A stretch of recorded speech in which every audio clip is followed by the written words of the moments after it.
Salut Internet. Aujourd'hui, j'ai décidé de vous parler de moula, de tunas, de blé, de fric, d'oseille, de pognon, tout simplement parce que j'aime l'argent. Non mais à un moment, soyons honnêtes. Donc ouais, j'avais envie d'explorer l'univers de l'argent, de ce truc qu'on utilise tous les jours, sans pour autant en connaître les secrets. Messieurs, dames, prenez vos pioches, direction le coffre-fort. Vous voyez cette pièce que Jack Sparrow porte sur son bandeau? C'est une pièce de 8, une pièce coloniale espagnole du 18e siècle, utilisée notamment aux Amériques. Sur certaines de ces pièces, si vous regardez bien, il y a les colonnes d'Hercule à Gibraltar, avec autour des rubans qui forment une sorte de S. Ça vous ferait pas penser à quelque chose par hasard, messieurs, dames? C'est ça qui aurait inspiré le symbole dollar. J'étais absolument pas au courant de cette théorie, mais ça c'est ma tête quand je l'ai appris. On connaît le prix de la pièce de monnaie la plus chère du monde, adjugée à presque 19 millions de dollars lors d'une vente aux enchères de Sotheby's. Il s'agit de la Double Eagle de 1933, une pièce en or de 20 dollars à la base. Et ce qui pourrait expliquer ce prix, c'est son histoire. Pour faire un gros résumé, on est au lendemain du krach boursier, la situation financière des États-Unis est, comment dire, pas ouf du tout. Une décision est alors prise, une loi exige dorénavant que tout l'or physique soit mis à la banque. On ne peut plus s'en servir dans la vie quotidienne. Sauf que la Double Eagle de 1933 a été créée pile à ce moment-là. Les gars se sont donc retrouvés avec des centaines de milliers de pièces de monnaie devenues illégales, impossibles à mettre en libre circulation. Elles ont donc été fondues, sauf 2 exemplaires qui ont fini à la Smithsonian Institution. Et plusieurs autres, probablement volés, qui n'ont pas été fondus. Et voilà comment on peut devenir millionnaire avec 20 dollars. Quel est le point commun entre Nauru et Bernard Madoff? À part le fait que la superficie de l'île est à peu près égale à celle de son front. Écoutez, c'est simple, ils sont tous les deux connus pour avoir été immensément riches et immensément plus riches du tout d'un seul coup. Au début du XXe siècle, des gisements de phosphate sont découverts à Nauru. Grâce à ça, l'île s'enrichit à fond au point de devenir le 2e PIB mondial devant les États-Unis. Malheureusement, la source se tarit, les gisements de phosphate s'épuisent, les investissements du pays ne marchent pas et au début des années 90, l'économie du pays s'effondre. Les plus anciennes pièces de monnaie jamais trouvées datent du 7e siècle avant notre ère et viennent d'ici. À l'époque, c'était évidemment pas la Turquie, mais le royaume de Lydie. Et on dirait pas comme ça, mais pour l'époque, ça devait être une petite révolution de passer à la monnaie. Au placard, les balances et le lingot à se trimballer ou les sacs de graines à troquer. Les pièces, stataires de leur petit nom, étaient en électrum, un mélange d'or et d'argent, et frappées de différents motifs. Si vous êtes chrométophobe, c'est que l'idée de dépenser de l'argent vous provoque une poussée d'urticaire qui va gratter fort. Pour le dire plus simplement, la chrométophobie est autant la peur de l'argent en tant que métal que la peur de dépenser son argent. Peur assez contraignante, je dois le reconnaître, j'imagine pas la fébrilité que ça doit être à chaque fois que tu vas à la boulangerie. Il y a des gens qui traquent les billets, mais pas pour les collectionner, C'est fou, mais il y a vraiment des gars qui s'ambiancent en suivant le trajet d'un billet. Ils entrent ce numéro là du billet sur le site Eurobill Tracker et ils peuvent voir par où il est passé et à l'avenir où il va se rendre. Évidemment, ça fonctionne uniquement s'il y a un autre Euro Tracker qui a fait de même. Et si un billet a été identifié plusieurs fois en moins de 5 ans, là c'est champagne. Bon, j'ai tenté et voilà, rien. Mon billet de 10 est orphelin. Il a pas d'histoire quoi, personne n'a jamais rentré son numéro. Monnaie virtuelle, monnaie fictive, monnaie alternative, 3 termes qui ont l'air similaires comme ça mais qui le sont pas vraiment. Je prends juste 2 secondes pour vous les expliquer, ça va être important pour la suite de la vidéo. Je commence par la monnaie virtuelle qui est un petit peu plus complexe. Ce qu'il faut comprendre, c'est qu'il existe plusieurs catégories de monnaie virtuelle, mais elles ont un point commun, elles sont immatérielles et valables. Autrement dit, elles n'existent pas physiquement, on peut pas les toucher, mais elles possèdent une valeur réelle. Les 5 € dépensés sur votre jeu mobile ou les bitcoins par exemple, tout ça c'est de la monnaie virtuelle. La monnaie fictive, elle, concerne spécifiquement une monnaie complètement inventée qui appartient au monde dont elle est issue. Et enfin, une monnaie alternative, c'est simple, c'est comme son nom l'indique, une monnaie physique et valable que l'on utilise à la place de celle officielle du pays ou du lieu où on est. Et justement, puisqu'on en parle, il existerait des milliers de monnaies alternatives dans le monde. Les Berkshire aux États-Unis, l'Eco-Pesa au Kenya ou encore le Fureai Kipe au Japon. Et pas besoin d'aller aussi loin, car en France, ça existe aussi. Le sel cocagne dans la région toulousaine ou encore l'Eusko dans le Pays Basque. D'ailleurs, l'Eusko fut la première monnaie locale d'Europe. D'une certaine manière, il y a une limite à la somme d'argent que vous avez le droit d'avoir sur vous. Pas plus de 10 000 €, messieurs dames, je sais, c'est pas grand chose, mais voilà, faut se contenir. Au-delà de ça, il faudra faire une déclaration auprès de la douane, ce qui est moyen pratique si vous êtes un mafieux en pleine transaction. Tout à l'heure, je vous parlais du royaume de Lydie, eh bien, leur système économique a si bien fonctionné que le royaume s'est beaucoup enrichi, au point que l'un de ses rois s'en est tellement mis dans les poches qu'il a été considéré comme l'homme le plus riche du monde à son époque. Sa renommée est telle que vous connaissez tous son nom, Crésus. Riche comme Crésus, ça vient de là. En plus d'être blindax, le bon Crésus était réputé pour ralasse tout le monde. Un mec bien sympa et généreux. Puisqu'on fait une vidéo sur l'argent, je dois évidemment vous parler de braquage. Et j'en ai trouvé un qui, franchement, m'a tout l'air d'être le braquage le plus rincé de l'histoire. En 95, MacArthur Wheeler a braqué 2 banques de Pittsburgh. Cette photo vient d'une caméra de surveillance. Vous le voyez, le gars n'a pas trop cherché à cacher son visage, et ce pour une raison tout à fait incroyable, il pensait être invisible. Est-ce que j'ai vraiment besoin d'aller plus loin? On me voit, on me voit plus. On voit un peu, on me voit plus. On me voit.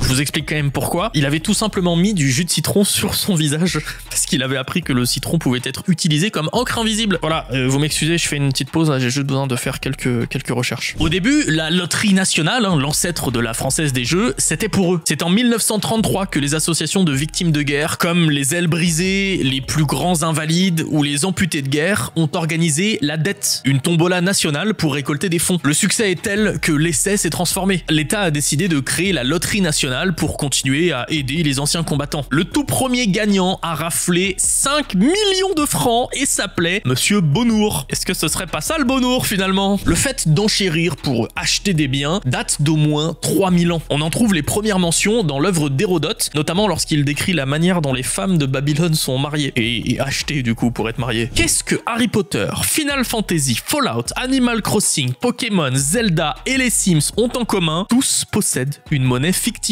Je vous le disais un peu plus tôt, la monnaie fictive, c'est celle que vous pouvez retrouver dans des univers au fonctionnement défini et bien construit. En littérature, dans les jeux vidéo, dans les films, dans les séries, la monnaie fictive est partout. Le galion, le guil, les capsules, les clochettes, le poké-dollar, le rubis et les simflouz. Tout cet argent récupéré à la sueur de nos fronts ou avec un simple motherload, ça marche bien aussi. TikTok possède sa propre monnaie. Je vous parle pas du coin que vous pouvez acheter avec de l'argent réel, mais d'une autre monnaie, pour le coup virtuelle elle aussi, mais totalement fictive. J'insiste, le Dabloon. Tout est parti de cette photo, un mème a vu le jour, des reprises ont été faites, le cours du Dabloon a augmenté au point de créer une inflation record. Du coup, une loi est entrée en vigueur plafonnant les transactions à 100 Dabloon maximum. Et nous voilà avec une économie en circuit fermé, viable et prospère, mais menacée par des groupes anti-système. Ça me termine. Encore une fois, le Dabloon, c'est une grosse blague, une sorte de jeu auquel jouent les utilisateurs. C'est pas des vraies inflations ou des vraies lois. Je m'avance pas trop en disant que l'art, de temps en temps, se fout un petit peu de nous quand même. La dernière dinguerie a eu lieu au musée Kunsten, au Danemark. Un artiste a été invité à recréer une de ses anciennes œuvres, une toile de billets collés ensemble qui représentait 1 an de salaire au Danemark et en Autriche. Le musée a fourni l'argent et l'artiste le travail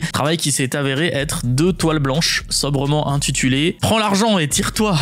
Bon, et qu'a fait le musée? Bah, le musée s'est bien marré et a exposé l'œuvre telle quelle, parce que vous comprenez, c'est une vraie œuvre, c'est un artiste, tout ça. Balancer des pièces dans les fontaines, ça viendrait de lui, Wolfgang Helbig. Ce serait une petite référence aux offrandes faites aux divinités via des sources sacrées pendant l'Antiquité. Au 19e, l'archéologue allemand aurait initié le fameux lancer de pièces dans la fontaine de Trévi, afin de rendre le départ de Rome un peu moins douloureux. Il faudrait d'ailleurs souhaiter « Faites que je revienne à Rome ». Autrement dit, « Faites que je revienne dans la ville éternelle ». Autrement dit, « Faites que j'accède au paradis ». Bon, ça reste une théorie, on n'est pas sûr à 100%, mais ce dont je suis certain, c'est que la municipalité de Rome, pour le coup, elle est bien au paradis. C'est plus d'1 million d'euros ramassés dans le bassin chaque année. En 2009, les Palaos ont frappé une pièce de 5 $ surnommée « Senteur du paradis ». Elle a la particularité de dégager une odeur de noix de coco. Tout un tas de techniques sont utilisées pour garantir l'authenticité de nos billets. Nombre à couleurs changeantes, utilisation d'hologrammes, encre ultraviolette, bref, on sécurise à fond. Et au-delà de ça, les billets possèdent également plusieurs symboles. Parmi eux, la princesse Europe en filigrane, des bâtiments que t'as l'impression d'avoir déjà vus alors qu'en fait non, pas du tout, ils n'existent pas. Les ponts et les portes sont inspirés de monuments qu'on connaît, mais ils sont en fait des allégories, des représentations symboliques qui évoquent le lien entre les Européens. Mais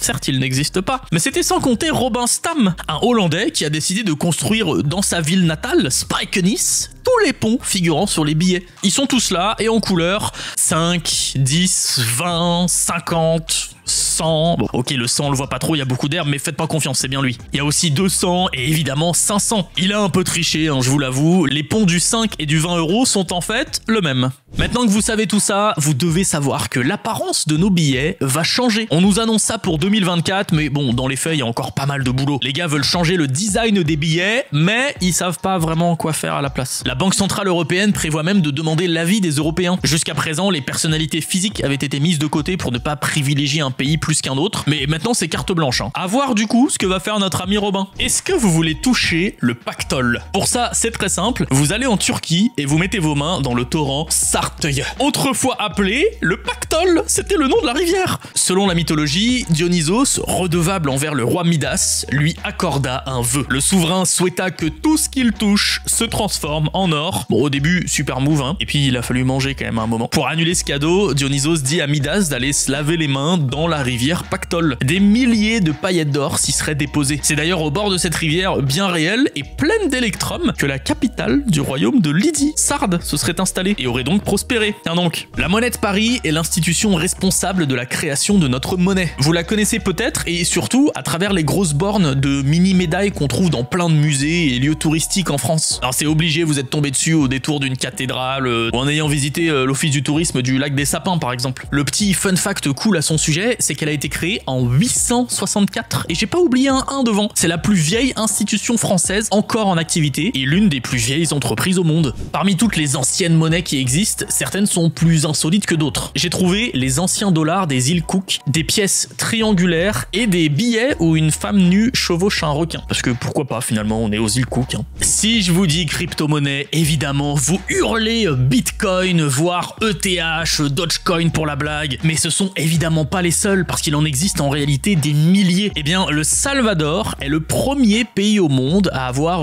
considéré une crypto-monnaie comme sa monnaie officielle. C'est le Bitcoin. Pour l'instant, les résultats de l'expérience restent assez mitigés, à voir sur le long terme. Et d'ailleurs, sachez que c'est le 22 mai 2010 qu'a eu lieu la première transaction entre une monnaie virtuelle et un bien réel. Ce jour est surnommé le Bitcoin Pizza Day. Un homme a acheté 2 pizzas contre 10 000 bitcoins. Aujourd'hui, je pense que ce serait plutôt l'inverse. Hein. Avec un bitcoin, je sais pas, tu dois pouvoir acheter bien 10 000 pizzas, non? Dans la liste des métiers de l'improbable, j'appelle les psychologues de la richesse. Tout comme un psy classique, ils accompagnent les gens et les aident à surmonter des traumas. Bon, à la différence que leurs clients sont fortunés. Non, je me moque, mais il y a des vrais problèmes spécifiques à cette clientèle. L'absence d'ambition quand on a déjà tout, le manque de confiance en soi, la méfiance envers les autres. Non mais c'est compliqué de savoir si c'est toi ou ton oseille que tes proches aiment le plus. Les femmes ont eu le droit de disposer de leur compte bancaire comme bon leur semble en 1965. Ouais, ça fait très peu de temps. Hein. Avant ça, l'autorisation du mari pour signer un contrat de travail ou ouvrir un compte était obligatoire. Du Moyen-Âge jusqu'au XXe siècle, pour entrer dans certaines villes, il fallait payer l'octroi, une taxe de passage demandée aux portes ou aux barrières de la cité. À Paris, il y a encore de nombreuses traces de cette ancienne barrière de péage, la rotonde du parc Monceau ou encore ce bâtiment à Denfert-Rochereau. Plus au sud, à Bordeaux, la taxe était plus élevée si un marchand se ramenait avec des poules vivantes. Du coup, beaucoup s'arrêtaient avant, à Talence par exemple, pour plumer leurs poules et faire descendre l'addition. Le quartier a d'ailleurs gardé ce nom de Plume la Poule. C'est connu, le numismate est celui qui collectionne les pièces de monnaie. Ce qui est moins connu, c'est qu'il existe aussi le billettophile, qui collectionne les billets, le scripophile, qui aime accumuler des titres boursiers, ou encore l'obituarophile, qui aime bien amasser des faire-part de décès. Mais là, on s'éloigne peut-être un petit peu du sujet. J'ai appris que les briques de thé ont été utilisées comme monnaie dans toute l'Asie. Ces petites briques très précieuses étaient formées grâce à des liants tels que le fumier ou le sang. Tenez, en parlant d'Asie, est-ce que vous savez pourquoi les sapèques ont un trou carré?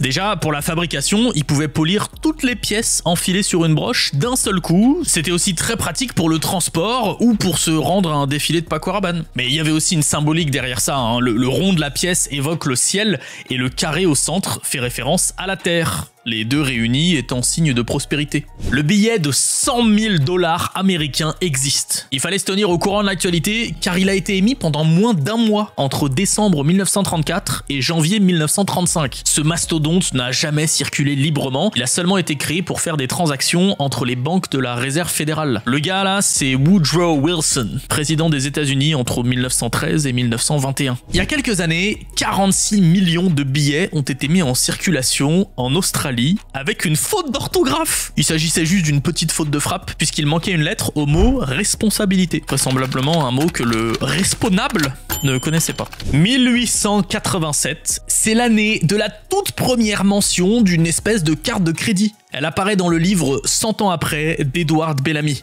Les protagonistes utilisent des cartes en carton dont une partie se détache à chaque achat. Ah, il avait du flair, hein, ce bon Edward. Il a fallu quand même attendre 60 ans pour que ce qui est considéré comme la première carte de crédit voie le jour. Et elle ne fut pas créée par une banque, mais par Diners Club, un restaurant. Dès les années 50, les clients pouvaient payer dans les restos de l'enseigne à New York, comme au Royaume-Uni, avec une carte de crédit et recevaient la facture à la fin du mois. Et justement, à la même époque, en 1958, 60 000 habitants de Fresno, en Californie, ouvrent leur boîte aux lettres et y trouvent une carte de crédit de 500 $ provenant de la Bank of America. Ils ne le savent pas, mais ils viennent de devenir les cobayes d'une expérience. À la différence des cartes Diners Club à leur début, la Bank of America veut permettre aux gens d'acheter dans n'importe quelle enseigne avec une carte de crédit unique. Avec ça, le consommateur ne doit plus rembourser directement le commerçant, mais sa banque. En gros, le commerçant vend son produit, la banque lui donne l'argent et celle-ci attend le remboursement du client. Un peu comme aujourd'hui en fait. L'expérience a été un total succès puisque dans les 10 mois qui ont suivi, 1 million de cartes de crédit ont été envoyées en Californie. Connues sous le nom de Bank Americard,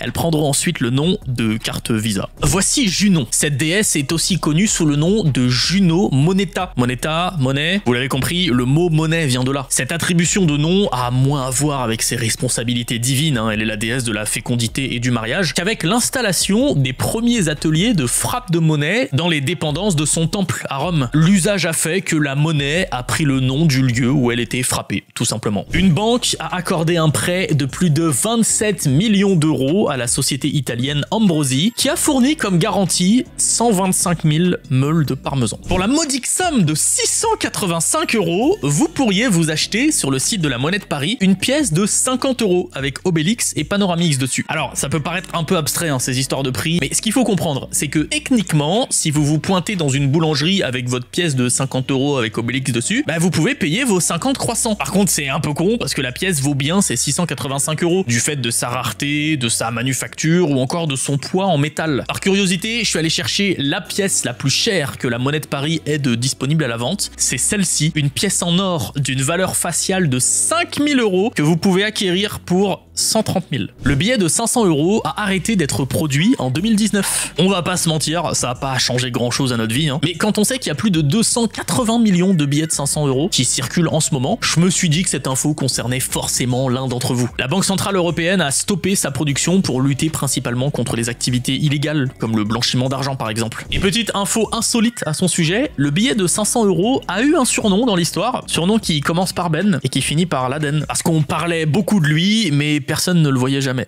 Existe-t-il une monnaie bizarre, genre étrange, spéciale, un peu barrée? Évidemment, si je vous pose la question, c'est que j'en ai trouvé une. Il s'agit du rail, une monnaie que l'on trouvait exclusivement dans les îles Yap en Micronésie. C'est une monnaie de pierre. Présent. Une petite pierre ronde et plate avec un trou au milieu d'un diamètre de 4 cm, pouvant aller jusqu'à 3,50 m. Ouais, j'ai dit petite pierre, mais il y en avait des grandes aussi. Cette monnaie était utilisée il y a plusieurs centaines d'années lors d'échanges traditionnels. Les paradis fiscaux. On sait tous ce que c'est, on sait plus ou moins où ils se trouvent, mais bizarrement, quand on regarde la liste présente sur le site du Conseil européen, on se rend bien compte que les choses ne sont pas si simples. Il y a ceux qui ne coopèrent pas du tout avec l'Union européenne, ceux qui le font mais qui prennent pas vraiment de mesures, et puis il y a ceux qui coopèrent et qui respectent leurs engagements. Bref, c'est le bazar, et je me suis demandé à quoi pouvait ressembler un endroit submergé par des milliards de dollars. Donc au pif, allons à Anguilla. Ok. Donc c'est là que tous les planqués se trouvent, qu'il y a beaucoup d'argent. Faut que je trouve un coin pas trop dégueu quand même, genre un coin qui pourrait abriter de la bonne grosse fortune. Eh ben tiens, le quartier des affaires par exemple. C'est parfait ça. Alors il y a 2 banques et ouais, bon ok. C'est donc ici qu'il y a des centaines et des centaines de millions de dollars qui y transitent. Ils pourraient peut-être au moins utiliser un petit peu de la thune qu'ils gardent pour refaire la toiture. Non, je demande, hein, je sais pas. Le tunnel pour arriver sous la salle des coffres, c'est un classique, c'en est même un petit peu barbant finalement. Sauf quand le tunnel est dévoilé par un nid de poule sur la chaussée, comme à Pembroke Pines en Floride. Les cambrioleurs là, je m'adresse directement à vous. Il s'agirait peut-être de choisir la bonne profondeur et le bon endroit, non? Parce que mettre un treuil et un chariot à quelques centimètres seulement sous la surface, c'est pas hyper smart. Et si je peux encore me permettre, je connais un autre professionnel dans le domaine, il s'appelle El Chapo. Vous devriez regarder ma vidéo sur les personnes recherchées. Ça vous apprendrait peut-être 2-3 petits trucs. La monnaie française a beaucoup évolué au cours de l'histoire. Du 8e au 17e siècle, on a utilisé la livre parisie. Mais à partir du 13e, 19e, la livre tournois est apparue, avant de disparaître au profit du franc révolutionnaire à la fin du 18e siècle. Mais avant lui, il y a aussi eu le franc à cheval, le franc à pied et le franc d'argent, qui est en fait une autre appellation de la livre tournois, mais qui a été seulement utilisé entre 1575 et 1641. Jusque-là, bon, c'est simple, hein, vous arrivez à suivre. Ensuite, à partir du 19e siècle, on a eu le franc germinal, puis le franc Poincaré, apparaît ensuite le franc pacifique en 1945, qui existe toujours aujourd'hui et qui est seulement utilisé dans les collectivités d'outre-mer du Pacifique. Entre 1960 et 1962, on a eu le nouveau franc, qu'on a renommé franc tout court, puisqu'il n'était plus nouveau, et enfin, l'euro. C'est simple comme chronologie finalement. Vous voyez ce mec bizarre là? C'est un tic-tac-man, un bookmaker qui communique les cotes des chevaux lors des courses hippiques. Avant, c'était hyper commun de les voir gesticuler dans les hippodromes, maintenant, beaucoup moins. Ils utilisent un système de signes qui date de 1888. Ils sont là pour aider les parieurs à claquer leur argent sur le meilleur canasson possible. Alors, je suis pas un expert, mais à mon avis, ce mec est en train de vous dire que si vous réfléchissez pas avant de commenter sous les vidéos, il vous coupe une main. En 2018, le Canada a émis un nouveau billet de 10 $ canadiens. Il a la particularité d'être vertical et de représenter Viola Desmond, une militante pour les droits civiques. Objectivement, ce billet est vraiment magnifique. Et puisqu'on parle de ce qui est beau, l'International Banknote Society décerne le prix du billet de l'année. En 2022, parmi toutes les nominations, ce sont les Philippines qui ont gagné grâce à leur billet de 1000 pesos. L'oiseau super mignon là est un pitécophage des Philippines, surnommé aussi aigle des singes. C'est un aigle endémique qui mange des singes. C'est moins mignon d'un coup. Hein. Le discours d'un roi a été financé par la loterie nationale du Royaume-Uni. C'est peu connu de ce côté de la Manche, mais depuis 1994, une partie des bénéfices de la loterie sont reversés aux productions cinématographiques britanniques. Cette année, le nouveau British Film Institute National Lottery Filmmaking Fund a annoncé qu'il accorderait 54 millions de dollars sur 3 ans à l'industrie. À la fin de la Seconde Guerre mondiale, la Hongrie a connu une gigantesque inflation. Plus de 150 000% par jour. C'est la pire inflation de l'histoire. Pour faire face à ça, le pays a dû, entre autres, créer un billet de 100 quintillons de pengo. Dites-vous, un quintillon, c'est ça. Cette monnaie a été remplacée par le forain en juillet 1946. Et un forain était égal à 400 millions de milliards de pengo. En gros, à l'époque, pour avoir un forain, tu aurais dû réunir tous les billets de pengo du pays et faire ça 1000 fois. Ah, elle était violente, l'inflation. Ah ouais. Nouvelle dinguerie au Palaos. En 2007, ils ont émis une pièce de 5 $ représentant la Vierge Marie. Jusque-là, très bien. Mais avec une toute petite fiole d'eau bénite provenant de la grotte de Lourdes a été ajoutée. Entre ça et la pièce senteur noix de coco, non, on peut le dire, les Palaos ont des choix assez uniques en termes de monnaie. En 97, en RDC, le président Mobutu est renversé. Problème, sa tête est imprimée sur tous les billets de banque. En attendant de pouvoir créer une nouvelle monnaie, les gars ont pris une solution radicale, poinçonner la tête du président. C'est comme ça qu'on s'est retrouvé avec des billets troués. Les premières mentions de banque sont très anciennes. On parle d'une époque qui se situe entre 3000 et 2000 ans avant notre ère. Mais attention, évidemment, faut pas s'imaginer que c'est une banque au sens moderne du terme. Il s'agissait plutôt de lieux où des banquiers, entre guillemets, louaient des coffres ou prêtaient de l'argent contre une garantie. Et bien souvent, ces banquiers étaient des prêtres ou des prêtresses. Et la plus vieille banque encore en activité aujourd'hui se trouve ici, à Sienne, en Italie. Il s'agit de la Monte dei Paschi di Siena. Et elle a été créée en 1472, 20 ans avant Christophe Colomb. 2 fois 50 centimes est égal à 1 €. Jusque-là, on est d'accord. Eh bien, dans le même esprit, un tikuri était égal à 10 fourrures d'écureuil et un kichtelis égal à 4 tikuri, soit à 40 fourrures. Tout ça pour vous dire que la Finlande a eu recours au pelage d'écureuil comme monnaie au cours de son histoire. Ça a même donné son nom à la ville finlandaise de Tikkurila, qui a été une place forte de ce commerce insolite. Si vous vous baladiez à New York, au milieu des buildings, vous pourriez passer devant cet immeuble plutôt banal sans vous rendre compte que vous marchez devant la plus grosse réserve d'or au monde. La Federal Reserve Bank of New York est réputée plus sûre que Fort Knox. Et heureusement, car elle détient l'or de nombreuses institutions et pays étrangers. Je vous passe la liste des trucs habituels de protection de type acier, béton armé, serrure technologique, reconnaissance faciale, robots, intelligence artificielle, Tom Cruise, dragon blanc aux yeux bleus, armée de samouraïs, étoile de la mort. Pour vous dire ça, l'or est à 30 mètres de profondeur, ce qui fait que les New-Yorkais, techniquement, roulent sur l'or. Si vous pensez qu'acheter des pièces souvenirs dans les lieux touristiques français, c'est chelou, bah déjà c'est pas gentil pour ceux qui les collectionnent, mais surtout, laissez-moi vous dire qu'il y a pire. Parce que là, on se moque, mais concrètement, bon, ça reste un bel objet, ça fait une collection de 1000 pièces sympa, mais le billet touristique de 0 € qui coûte 5 balles et qui en plus a vraiment l'air cheapos, non, là je suis désolé messieurs dames, faut arrêter, hein. Non. Lorsque les États-Unis n'étaient encore que des colonies, ils avaient besoin d'argent. Ils ont donc fait imprimer des billets, mais leur mauvaise facture a fait qu'ils étaient très faciles à reproduire. Pour rendre le billet authentique, les imprimeurs ont ajouté « To counterfeit is death ». Comprenez, contrefaire, c'est la mort. Aujourd'hui, l'expression a été remplacée par « In God we trust ». La peine de mort et la religion, finalement, deux thèmes chers à ce beau pays, les deux réunis dans un billet de banque, je pense que c'est une très belle métaphore des États-Unis. Le plus gros rachat de l'histoire a eu lieu en 1999. Vodafone AirTouch a racheté Mannesmann pour une transaction record de 190 milliards d'euros. Une fusion qui a dû être autorisée par l'Union européenne. Non, je le précise parce que c'est pas toujours possible. Par exemple, vous avez peut-être entendu parler du fait que le Royaume-Uni avait bloqué le rachat d'Activision Blizzard par Microsoft ces dernières semaines. Comme quoi, on fait pas toujours ce qu'on veut, hein. Et si vous vous demandez ce que c'est Mannesmann, parce que comme moi, vous avez vraiment jamais entendu parler de ce truc, eh bien, selon Wikipédia, c'est un cartel industriel allemand, peut-être dirigé par Pablo Escobar. Ja, good tag. Le Monopoly, c'est un jeu cool. Il y a tellement de versions géniales que vous pouvez forcément trouver votre bonheur. One Piece et Dragon Ball pour les amateurs de manga et d'anime, Stranger Things, Breaking Bad pour ceux qui adorent les séries, ou encore le Monopoly Millennials, ou la partie la plus longue pour les plus masos d'entre vous. Du coup, j'ai essayé d'imaginer des versions de Monopoly hyper nulles, genre le Monopoly Dijon, ou attendez, le Monopoly Quimper. Oh, je crois que j'ai encore mieux. Le Monopoly La Garenne-Colombe.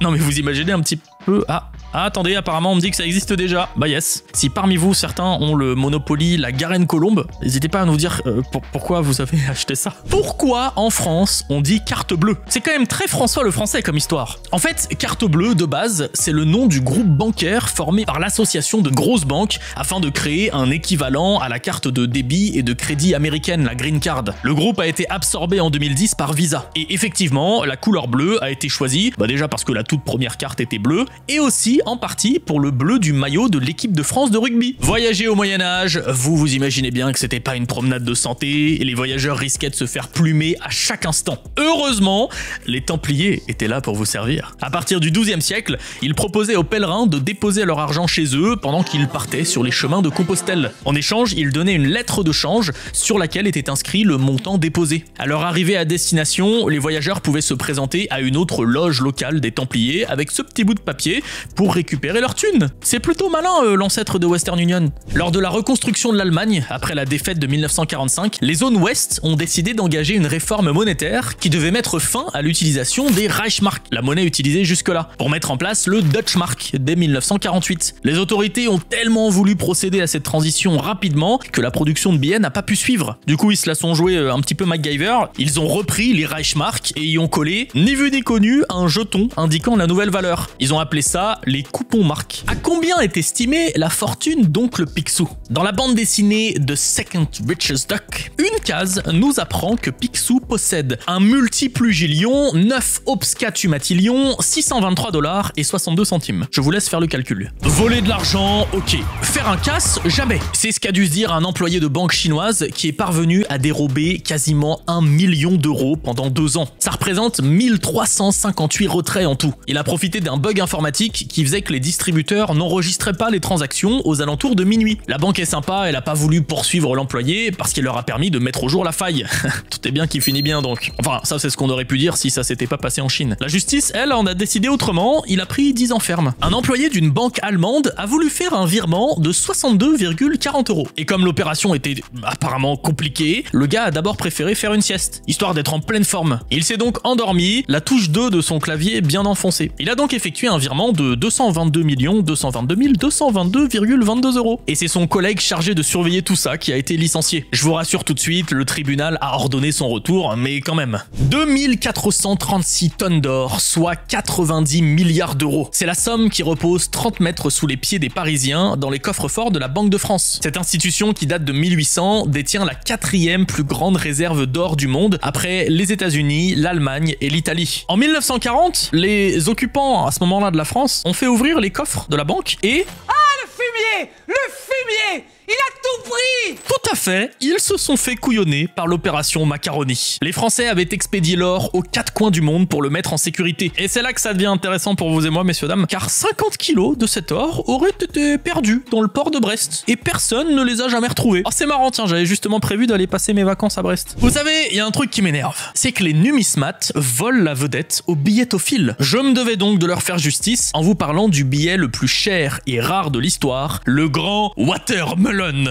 la grande pastèque en français. Les gars, faites un effort aussi, entre ça et le billet à 0 €, faut pas s'étonner que personne ne sache que vos collections existent. La grande pastèque. Oui, les zéros ressemblent à des pastèques. Un argument suffisant apparemment, puisqu'il a été vendu dernièrement à 3,3 millions de dollars. Dans la mythologie, Charon est un psychopompe, ce qui veut dire qu'il est chargé de conduire les âmes des défunts vers les enfers. C'est un métier comme un autre, on ne juge pas. Et pour cela, chaque âme doit s'acquitter d'un certain montant. C'est pas gratuit non plus. Ce qui explique la coutume de placer une pièce dans la bouche ou sur les yeux du défunt.